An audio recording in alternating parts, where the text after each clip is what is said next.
وہ بچ گیا، البتہ آگ کے اثر سے اس کے زخموں میں بے پناہ ٹیسیں اٹھنے لگی اور وہ ایک جگہ گر کر بے ہوش ہو گیا۔ درویش کے حکم پر 2 جنات فوراً اس جگہ پہنچے اور سلامان کو اٹھا لائے۔ سلامان کو اعلیٰ درجے کے طبیبوں کے سپرد کر دیا گیا، جنہوں نے دن رات کی محنت شاقہ سے اسے چند دن میں پھر سے تندرست و توانا کر دیا۔ جب وہ ٹھیک ہو گیا تو اسے ابسال یاد آنے لگی، جسے اس نے اپنی آنکھوں سے جلتے اور راکھ میں تبدیل ہوتے دیکھا تھا۔ ابسال کو یاد کر کے وہ دن رات روتا رہتا۔ اس کے لیے وہ بہت کچھ تھی، وہ اس کی ماں بھی تھی، دوست بھی، بہن بھی، داشتہ بھی، بیوی بھی، انتہائی مخلص ساتھی بھی، لہٰذا وہ اس کا جتنا غم کرتا کم ہوتا۔ بادشاہ کی گزارش پر درویش بزرگ نے سلامان کو واپس خوش و خرم زندگی کی طرف لوٹانے کا عہد کیا۔ اس نے سلامان کو پیار سے سمجھایا کہ وہ چلہ کاٹ کر ابسال کو دوبارہ زندہ کرنے کی کوشش کرے گا۔ پھر اس نے سلامان کے کمرے میں ایک چبوترا بنوا کر چلہ کاٹنا شروع کر دیا۔ کچھ دنوں بعد اس نے سلامان کو ایک شیشہ دکھایا جس میں ابسال عالم برزخ میں قالب مثالی میں گھومتی پھرتی نظر آ رہی تھی۔ بزرگ نے کہا، اب ہم نے اسے ڈھونڈ تو لیا ہے، بس کوئی راستہ نکالنا ہے کہ وہ عالم ارواح سے عالم وجود میں واپس لوٹ سکے۔ اس کے لیے ہم تناسخ کا راستہ بھی اختیار کر سکتے ہیں اور مثالی بدن کی تجدید کا بھی، مگر ان باتوں میں کوئی حقیقت نہیں تھی۔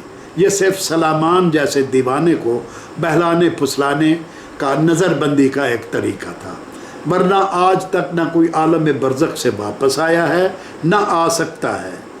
جیلی عاملوں اور فراڈ پیروں نے روحوں کو بلانے کا جو ڈھونگ رچا رکھا ہے وہ سراسر سلامان جیسے بے وقوفوں کو پاگل بنانے کا ایک طریقہ ہے، جو دراصل ایسے جہلاء کو وقتی طور پر بہلانے میں بہت کارآمد ہوتا ہے۔ بظاہر درویش پیر علی کلاس سلامان کے کمرے کے چبوترے پر بیٹھا چلہ کاٹتا رہا، مگر دراصل وہ سارا دن سلامان کو چکر دیتا رہتا۔ اس نے وہ شیشہ مستقل سلامان کے حوالے کر دیا جس میں وہ دن رات ابسال کو دیکھتا رہتا۔ بعض اوقات وہ کچھ دیر کے لیے گم ہو جاتی اور اس کی جگہ کوئی اور حسین لڑکی نظر آنے لگتی۔ یہ نظر بندی کا کمال تھا جس کے مطابق سلامان کی توجہ رفتہ رفتہ ابسال سے ہٹا کر دوسرے انسانی چہروں پر مرکوز کرنا تھا۔ علی کلاس نے ایک خاص عمل سے اب حسن و عشق کی رومن دیوی وینس یعنی زہرہ کا چہرہ اسے دکھانا شروع کر دیا، جو دنیا کی حسین ترین عورت تصور کی جاتی ہے۔ اب آدھا دن اسے شیشے میں ابسال اور آدھا دن اسے وینس نظر آتی۔ پھر یہ ہونے لگا کہ جب ابسال آئینے میں نظر آتی تو وہ آئینہ میز پر رکھ دیتا، اور جب وینس کے نظر آنے کا وقت ہوتا تو وہ آئینہ دوبارہ اٹھا کر وینس کا دیدار کرتا۔ سلامان آہستہ آہستہ علی کلاس نے وینس کے ساتھ ساتھ ابسال کو سلامان کو دوسری دیویوں کے چہرے دکھانے شروع کر دیے۔ ابسال کا چہرہ اب کبھی کبھار نظر آتا، کبھی اسے ایرانی حسن و عشق کی دیوی اناہیتا نظر آتی، کبھی بھارتی حسن کی دیوی لکشمی، کبھی یونانی عشق کی دیوی افرودیتی، کبھی مصر کے حسن و عشق کی دیوی ہاتھور، کبھی ترکی کے حسن و عشق کی دیوی آئسیت، کبھی فلورا، کبھی ڈیانا، کبھی شیریں، کبھی لوٹس، کبھی ایتھنا۔ غرض بزرگ روزانہ اسے بدل بدل کر پوری دنیا کے حسن و عشق کی دیویوں کے نظارے کراتا رہتا، حتیٰ کہ وہ ابسال کو بالکل بھول گیا۔ اب بزرگ نے بڑی ہوشیاری سے دیویوں کی تصاویر میں وزیر کی بیٹی بینا کی تصویر بھی شامل کر دی اور رفتہ رفتہ اس کا وقت بڑھاتا گیا۔ جب 40 دن بعد اس کا چلہ پورا ہوا تو بینا سلامان کے دل و دماغ پر مسلط ہو چکی تھی اور وہ مکمل طور پر صحت مند ہو گیا تھا۔ اس نے خود ہی علی کلاس کو بتایا کہ وہ سبز لباس والی پری سے شادی کرنا چاہتا ہے جس کے ہاتھوں میں بیلے اور چنبیلی کی کلیاں تھیں۔ بزرگ سمجھ گیا کہ اس کا طریقہ واردات کارگر ثابت ہوا ہے۔ اس نے تسلی دی کہ اس کی شادی اس کی پسند کی حسینہ سے ہی ہوگی، یعنی سبز پری سے جس کے ہاتھوں میں بیلے اور چنبیلی کی کلیاں ہوں گی۔ وزیر سے کہہ کر بادشاہ نے وزیر کے گھر کھانے کی دعوت کا اہتمام کرایا، اور جب سلامان نے وہاں بینا کو دیکھا تو گویا اسے 2 جہانوں کی دولت مل گئی۔ بادشاہ اور وزیر کے درمیان بینا اور سلامان کی شادی کی بات تو پہلے ہی طے پا چکی تھی۔ اب علی کلاس کی سفارش پر دونوں کی شادی 2 ہفتوں کے اندر کر دی گئی اور وہ ہنسی خوشی باقی زندگی گزارنے لگے۔